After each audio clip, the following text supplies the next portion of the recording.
Salut tout le monde, aujourd'hui on se retrouve pour le premier point qui va porter sur la géographie et sur la question pourquoi la Terre de Feu s'appelle-t-elle la Terre de Feu.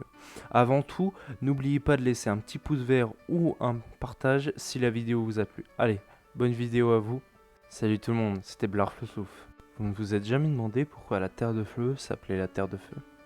Aujourd'hui on va tenter d'y répondre par une simple découverte qui est essentielle.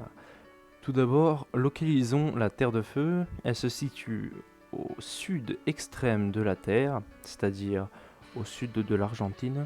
C'est une constitution de plusieurs petites îles entre elles, et comme elle se trouve dans le sud, il fait très froid. Contrairement aux idées reçues, on pourrait penser qu'il fait très feu là-bas. Non, pas du tout.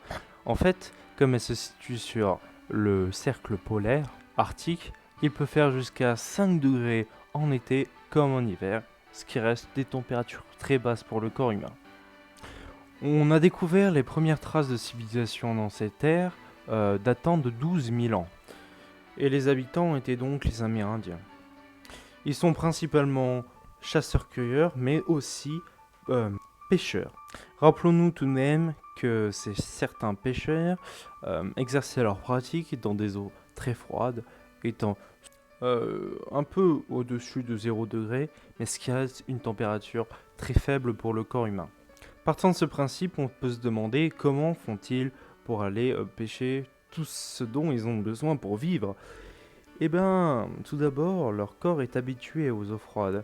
En effet, les plus jeunes enfants sont plongés dès leur début dans cette eau pour les habituer à de très basses températures.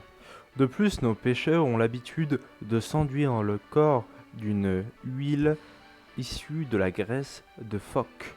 Oui, nos amis les petits phoques sont utilisés à d'autres choses qu'à nos oreillers. Et enfin, ils avaient l'habitude de parsemer leurs berges d'où ils allaient pêcher de feux de camp pour se chauffer avec notre famille ou encore nos amis.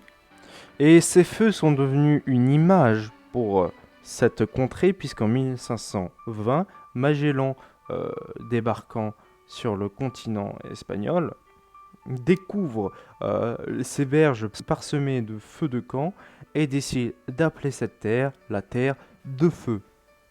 Maintenant, vous ne pourrez plus dire que vous ne saviez pas ce que voulait dire la terre de feu, la Tierra del Fuego en espagnol. Et bien maintenant, c'est à moi de vous dire au revoir. Je vous dis à la prochaine et n'oubliez pas de vous abonner. Bye bye.